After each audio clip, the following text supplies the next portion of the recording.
Bonjour et bienvenue dans notre balado Unissons nos forces pour Centraide Richelieu-Yamaska. Aujourd'hui, dans cet épisode, on va parler de violence conjugale, mais on a la chance d'avoir deux organismes qui traitent la situation puis l'enjeu de façon différente. Il y en a un organisme qui aide les personnes qui ont des comportements violents et qui commettent la violence conjugale. Et on a également avec nous un organisme qui vient en aide aux victimes, aux femmes qui subissent la violence conjugale et également à leurs enfants. Donc, on a la maison Le Passeur qui est à Sorel-Tracy qui vient en aide aux hommes qui ont des comportements violents. Et on a également la maison La Clé sur la Porte qui est à Saint-Hyacinthe avec, donc, on a Fiona Badard qui est avec nous de la Clé sur la Porte.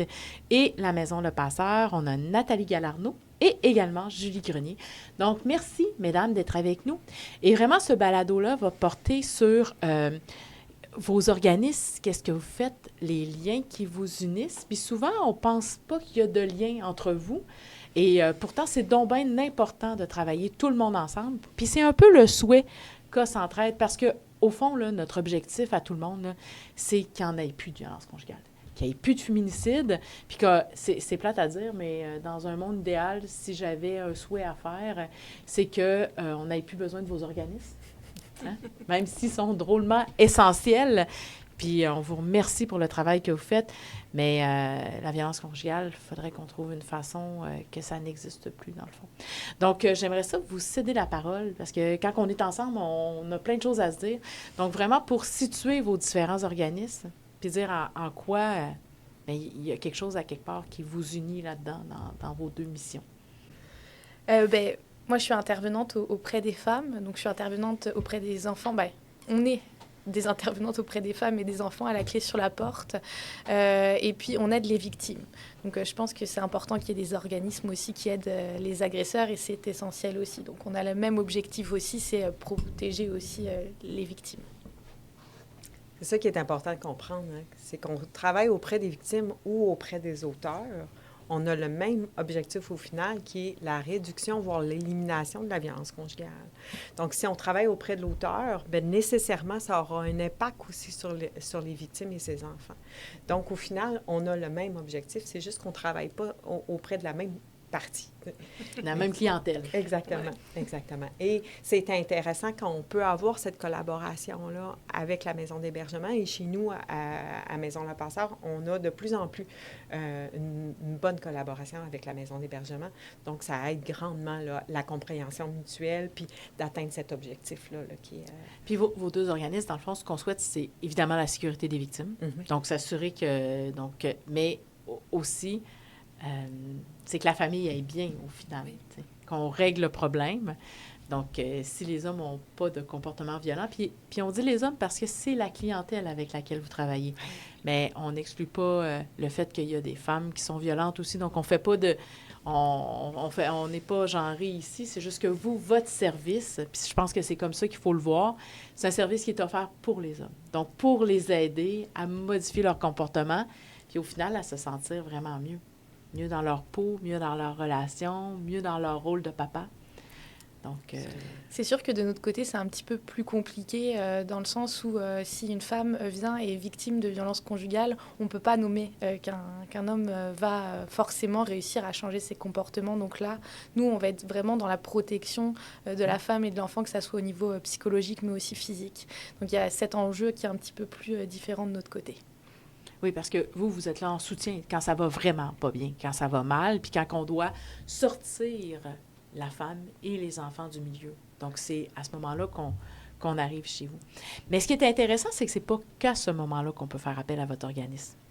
Donc, j'aimerais ça que vous nous rappeliez un peu les différents services que vous offrez, puis quand on appelle chez vous, dans le fond. Effectivement. Moi, je normerais quand on appelle chez nous, c'est à tout moment où on se questionne sur notre relation. Si on se pose des questions, on se demande est-ce que c'est de la chicane ou de la violence que je vis. Si on a des questionnements, si on a des doutes, si on a une petite alarme en nous, je vous conseille d'appeler les maisons d'hébergement parce qu'ils vont être là pour vous guider, vous aiguiller. Et puis, je le renomme, on peut appeler juste une fois, on peut appeler 2 fois, 3 fois, n'importe quand. Mais on n'est engagé à rien quand on nous appelle. On a aussi les services à l'externe, donc vous n'avez pas besoin d'hébergement, mais besoin de rencontres, de comprendre ce qu'on vit dans la relation, qu'est-ce que c'est la violence, d'être dans les démarches. N'hésitez pas à nous appeler. Donc là, ce qu'on comprend, c'est quand on a des petits signaux d'alarme, qu'on se pose des questions. Bien, vous, on fait appel à vous quand on sent ça monter, quand on commence à avoir quand on dit des affaires qui ça sort, puis c'est Malheureusement, c'est rare que les hommes vont venir nous voir dès ce moment-là. Mais ça serait le fun, par exemple. Ouais, un peu plus tard que ça. À quel moment? Ils vont attendre souvent que ça se désorganise dans toutes les sphères de sa vie. Okay. Donc, quand il arrive, là, il est au bord du gouffre. Là. OK. Donc, il peut avoir eu une menace de rupture, il peut avoir eu une rupture récente, il peut avoir eu une perte de travail ou des menaces de perte de travail. Des fois, bien, il va avoir eu des accusations. Donc, il va consulter par obligation du tribunal. Donc, effectivement, que ce qu'on souhaiterait, c'est que les hommes viennent nous voir avant qu'il y ait cette désorganisation-là, puis qu'il y ait cette souffrance-là qui soit si intense, là. Donc, c'est ça, dans le fond. C'est que c'est un appel, c'est de dire, vous pouvez, même avant que ça soit, rendez-vous pas au bout. Si vous avez un collègue de travail qui va pas bien, s'il commence à parler de sa femme de façon inacceptable, s'il commence de la qualifier de toutes sortes de noms qui n'ont pas de bon sens, bien, on peut faire appel à vous. Puis, vous allez aussi en milieu de travail. Oui. Donc, vous pouvez aller en entreprise, dans des endroits pour expliquer votre organisme, dire c'est quoi les services que vous offrez. Puis, à quelque part, si dans la salle, les gens se sentent interpellés, bien, qu'ils n'hésitent pas. Il y a beaucoup de gens qui nous disent, excuse-moi Julie, j'ai l'impression, ça fait 2 fois que je t'interromps. Souvent, quand on va en entreprise comme ça, on dit, mon Dieu, je ne savais pas que ces services-là existaient. Donc, déjà, de savoir qu'on existe, c'est une bonne première étape, là. Pour faire une demande d'aide, c'est sûr qu'il faut que ce soit monsieur qui contacte parce qu'il faut qu'il le fasse de façon volontaire, même si il est poussé de plein de façons, que ce soit la Cour, que ce soit la DPJ, que ce soit... ça se peut que, vu qu'il y a des pertes, là, des fois, que ce soit au niveau des enfants, au niveau de madame qui a décidé de quitter ou qu'il y a une rupture. Mais ça nous arrive là, fréquemment que, bon, c'est un intervenant du CLSC ou c'est un membre de la famille ou de l'entourage, que là, ils vont prendre de l'information. Fait que n'importe qui peut appeler, là. Il y a quelqu'un au téléphone qui répond puis qui va rediriger, si c'est pour référencer ailleurs, si c'est... Ils vont donner les informations de comment on fonctionne, de qu'est-ce qu'on peut faire. Puis après ça, bien, monsieur peut venir accompagner aussi pour faire sa demande de service. C'est pas long à faire non plus. Ça peut se faire au téléphone, ça peut se faire en personne. Mais fait que la personne peut venir accompagner, peut venir seule, mais n'importe qui peut téléphoner aussi pour avoir de l'information. Tu sais, ce qu'on souhaite, en fait, c'est que dans notre communauté, dans nos milieux de travail, tu sais, des fois, on dit que ça prend un village pour élever des enfants, c'est qu'on soit vigilant, qu'on soit à l'affût, puis qu'on sache, tu sais, si on a la chance de tomber sur ce balado-là, c'est de voir que ça existe, puis qu'on peut faire appel à vous. Même chose pour la clé sur la porte. Est-ce que vous pouvez aller en milieu de travail? Alors oui, on va dans les milieux de travail. En fait, il y a une loi qui a été déposée pour que en fait, tout organisme, toute entreprise ait une procédure au niveau de la violence conjugale, s'il y a une victime de violence conjugale au niveau du travail. Puis nous, on a des... c'est certifié, hein, ça s'appelle milieu de travail allié. Donc, on va dans les entreprises pour... En fait, il y a 3 ateliers. Je peux le décrire un petit peu. Il y a 3 ateliers. Un atelier, c'est pour les personnes ressources. Donc, ça veut dire les personnes ressources, c'est des personnes qui vont être dans le milieu de travail où... Si le syndicat, les ressources humaines... Non, c'est vraiment des personnes ressources. C'est souvent des personnes qui sont agrémentées pour recevoir s'il y a, par exemple, il y a une personne qui est victime, c'est qu'il y a une personne ressource dans l'entreprise. Donc, vous formez sur place, en milieu de travail, des ça personnes... Va pas être, oui. Effectivement, ça ne va pas être des spécialistes en violence conjugale, mais c'est des personnes qui vont avoir une formation comme un atelier de 3 heures pour savoir un petit peu comment mieux aiguiller, aider la personne qui vit de la violence au sein de l'entreprise. Bien sûr, il y a toujours de la confidentialité aussi là-dedans.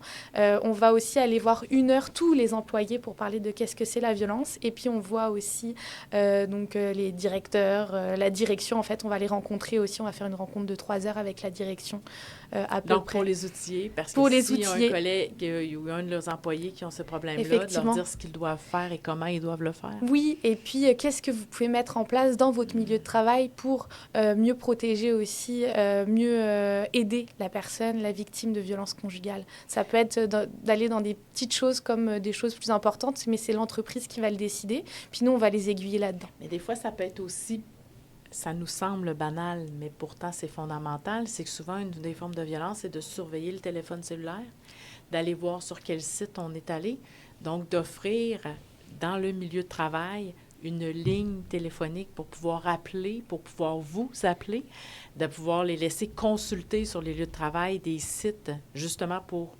aller sur votre site à vous, la clé sur la porte. Donc, de pouvoir le faire durant les heures de travail. Effectivement. Pour que ce ne soit pas considéré comme du vol de temps ou du flânage sur Internet, mais vraiment une démarche essentielle pour que le téléphone, ça ne paraisse pas, que la personne est dans une démarche pour s'en sortir. Puis... Effectivement, et ça, c'est primordial. Il y a des entreprises qui vont laisser accès à, par exemple, à 1 heure pour appeler un organisme comme une maison d'hébergement ou même des fois des rencontres avec un avocat.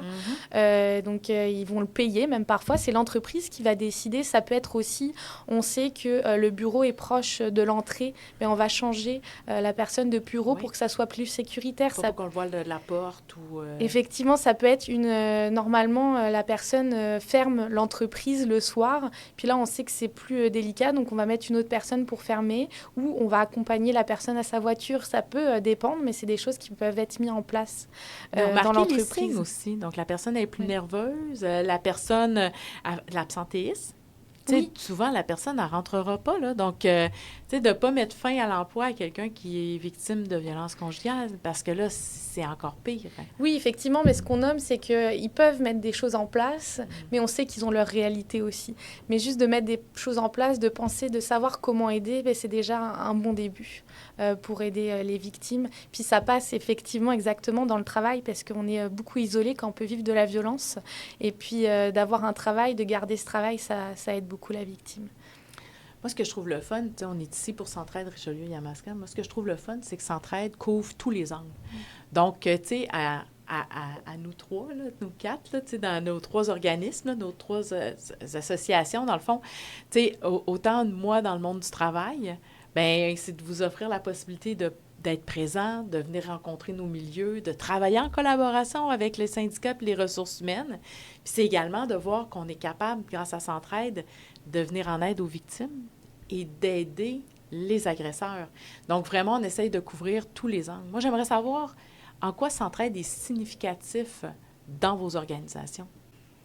Bien, pour nous, Maison de passeurs, auprès des auteurs, c'est sûr que c'est des services externes. C'est à l'année, si on fait de la démarche. Donc, c'est chaque semaine. C'est important de pouvoir maintenir les services à l'année, d'avoir des intervenants qui sont qualifiés spécifiquement en violence, en prévention de la violence. Aussi, parce que on entend des choses, hein, que des fois, on peut être inconfortable ou pas. Fait que d'être capable on a des formations par rapport à ça, on a de la supervision clinique par rapport à ça. Fait que ça aussi, ça nous permet de rester à jour, de faire attention à notre santé aussi, par rapport à ce qu'on peut entendre. Tout va vite, puis des fois, les journées, c'est ça. Fait que ça aussi, ça nous permet ça. Au niveau de la prévention, parce qu'on fait de la sensibilisation en milieu scolaire, on fait de la sensibilisation en détention aussi. Fait que ça aussi, c'est important. C'est des clients qu'on peut avoir après coup aussi. Fait que le but, c'est de parler de nos services, de donner déjà des stratégies, puis de conscientiser par rapport à les comportements qui ne sont pas acceptables, même si c'est de la violence verbale, de la violence psychologique, puis ça a des impacts. Fait que de conscientiser par rapport à tout ça, mais ça vient jouer vraiment sur la prévention et la sensibilisation, parce qu'on ne peut pas être partout. Non. Merci. Merci beaucoup. En quoi Centraide aide? Bien, nous, au niveau du soutien financier, on a choisi de le mettre au niveau de l'intervention jeunesse, l'intervention mère-enfant. Donc, ça aide à payer, par exemple, une partie du salaire d'une intervenante qui aide les mères et les enfants. Donc, c'est vraiment primordial. Donc, déjà, il y a ce premier plan financier qui est important. Mais comme vous l'avez dit, Centraide aide beaucoup d'organismes différents. Et vous êtes beaucoup à l'écoute de nos besoins aussi, d'écouter ce qu'on a besoin. Puis ça, c'est primordial et j'ai toujours entendu, en tout cas, que c'était beaucoup aidant parce que je pense que vous avez à cœur d'aider le plus d'organismes possible et non d'aider tous les citoyens possibles, en tout cas. On essaie d'être le C'est plus ça. possible ancré dans le milieu. Là, ma collaboration avec Centraide, c'est ce que je constate et c'est ce que je vois. Pour rappeler, là, les gens, là, s'ils tombent sur ce balado-là, là, vos services à vous, là, d'abord, est-ce que c'est gratuit? Ça coûte combien faire affaire avec vous? Puis ensuite de ça, là, quelqu'un qui rentre dans cette démarche-là, là, ça a l'air de quoi? Ça prend combien de temps? C'est comment la durée? C'est groupe individuel? Donc, parlez-moi un peu. Si les gens ils sont intéressés par vos services, ça ressemble à quoi? Lors de la demande de service, il y a un 5 qui est demandé pour être membre. C'est à partir de ce moment-là là, que l'inscription est officialisée. Et après, il n'y a aucun coût qui est demandé. On a fait ce choix-là pour assurer d'offrir un service à toute clientèle confondue. Pour que ce soit accessible. Exactement. C'est important pour nous. Il peut avoir une contribution qui soit volontaire et en même temps, c'est loin d'être exigé. Là. C'est vraiment si eux en sentent le besoin. Et donc, il n'y a pas d'autres frais. Et c'est annuel. Donc, le 5 peut être redemandé l'année suivante. Mais sinon, il n'y a aucun autre frais. Puis les services, ça ressemble à quoi? On arrive là, combien de temps ça prend? Ça a l'air de quoi? C'est quoi comme démarche? Dans le fond, il y a quand même un peu d'attente. T'sais, on dit, tantôt, on disait, Nathalie, elle dit que quand un homme demande, c'est que là, ça va plus. Mm-hmm. On essaie que ce soit le plus rapide possible, parce que quand un homme téléphone, puis les femmes aussi, mais quand un homme téléphone puis dit, là, c'est là que je suis prêt à m'impliquer, à travailler sur moi, il y a quand même de l'attente. Fait qu'on commence par les rencontrer en séance d'information. Ça se fait en groupe. Comme ça, on leur dit déjà c'est quoi l'organisme, c'est quoi les services, comment ça fonctionne. On présente déjà des outils de base qu'ils peuvent commencer à intégrer à leur quotidien, qui va venir les aider à gérer au niveau de leurs émotions, puis au niveau de se responsabiliser par rapport à leur comportement. Puis ensuite, dès que possible, parce qu'on s'embarque pour une démarche, là, fait que on va y rencontrer quelques rencontres pour évaluer les besoins. 2 à 4 rencontres, c'est une fois par semaine pour que ça soit constructif. Là, ça ne peut pas attendre 3-4 semaines avant de les revoir, là, vu que c'est vraiment, on travaille au niveau du quotidien, comment ça s'est passé dans ta semaine. Puis après, la démarche, c'est 20 rencontres, 20 semaines. D'accord, merci beaucoup. La clé sur la porte, ça coûte combien pour faire affaire avec vous? Alors, c'est gratuit. On veut aider toute personne qui vit de la violence. On sait qu'il y a beaucoup de personnes qui peuvent vivre de la violence économique. Donc, tous nos services sont gratuits. Donc, l'intervention auprès des femmes, l'intervention auprès des enfants, l'hébergement. La nourriture est comprise aussi. Par exemple, dans l'hébergement, ça peut aller des couches pour les enfants aussi, etc. Les besoins de base sont complètement comblés. Effectivement, les besoins de base sont comblés. Le service téléphonique aussi. Les services en externe sont gratuits. L'hébergement, comment ça se passe? Et si la maison est pleine, malheureusement, on va devoir la référer à une autre maison d'hébergement. Il faut savoir qu'au Québec, il y a plus d'une centaine de maisons d'hébergement pour les femmes et les enfants qui sont victimes de violences conjugales. Nous, la clé sur la porte, on fait partie du regroupement des maisons d'hébergement. Donc, il y a à peu près, je me trompe peut-être dans les chiffres, mais il y a à peu près 46 maisons d'hébergement qui font partie du regroupement. C'est ça, donc il y a plus d'une centaine. Donc à ce moment-là, on va les référer. On peut les référer aussi à SOS Violence Conjugale.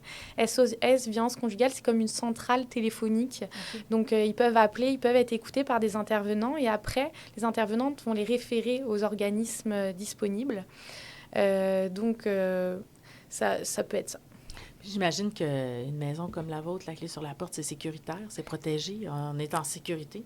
Oui, effectivement, c'est sécuritaire. Et quand on n'a pas de place en hébergement, comme je dis, référer, c'est un peu important parce que notre priorité, c'est la sécurité des femmes et des enfants. Donc, c'est sécuritaire.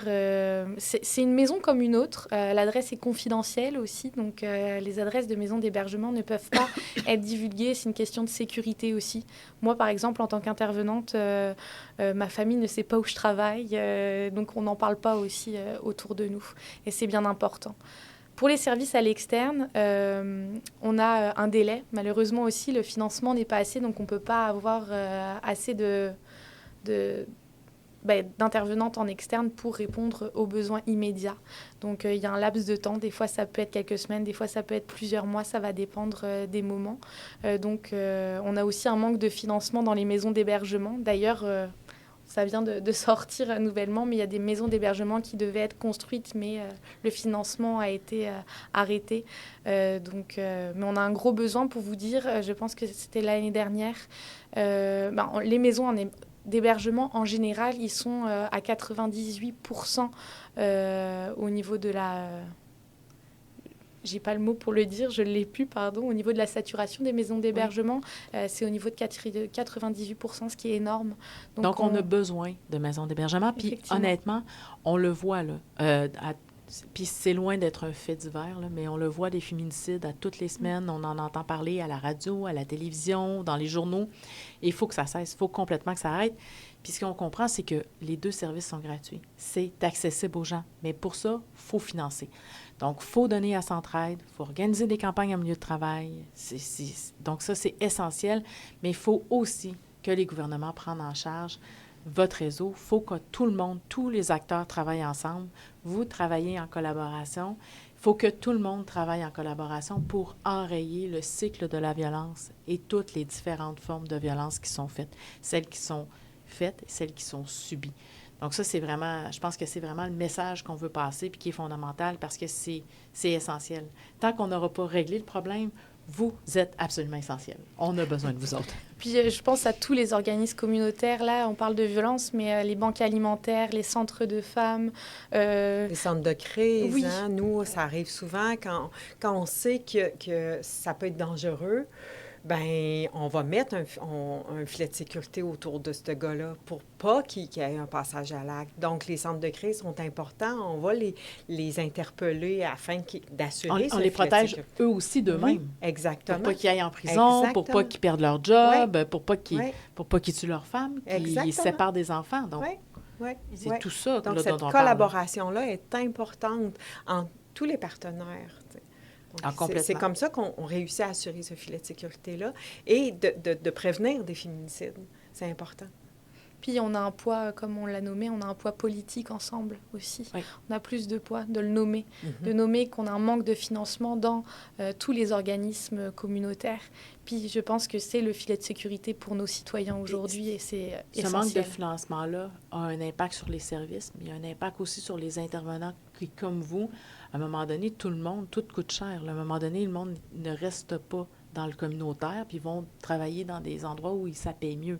Donc, il y a ça aussi comme réalité. Là. Si on veut garder des gens extraordinaires comme vous, des gens dévoués puis des gens compétents, bien, à un moment donné, il faut s'assurer de leur donner des conditions de travail, des conditions de vie qui ont de l'allure. Oui, parce que le travail qu'on fait, on va se le dire, hein, c'est quand même c'est chargé. Oui, donc, oui, il faut c'est lourd. aussi pouvoir nous accorder des conditions de travail qui sont adéquates et favorables. Ah oui, parce qu'à Pour quelque part, pouvoir- vous êtes des éponges à problème. Oui, là. ouais, pour assurer cette longévité-là là, dans nos services. Là. C'est clair. Effectivement. Est-ce que vous auriez quelque chose à rajouter? Est-ce qu'il y a quelque chose que vous voulez où on est bon? Bien, moi, je nommerais que chaque personne, qu'on vive de la violence ou non, qu'à chaque citoyen, il y a des organismes qui sont là pour vous aider, que ce soit par rapport à la violence, que ce soit par rapport à la santé mentale, que ce soit parce qu'on a des idées suicidaires ou autres. N'hésitez pas à demander de l'aide. Il y a des intervenants qui sont là pour vous soutenir et vous aider. Puis nous, notre objectif, c'est de vous faire connaître le plus possible pour que le monde utilise vos services. On a besoin de vous. D'oser demander de l'aide. Oui. Hein? C'est signe de force et de courage. Là. Complètement. Donc, merci beaucoup. Merci, mesdames. Merci. Merci.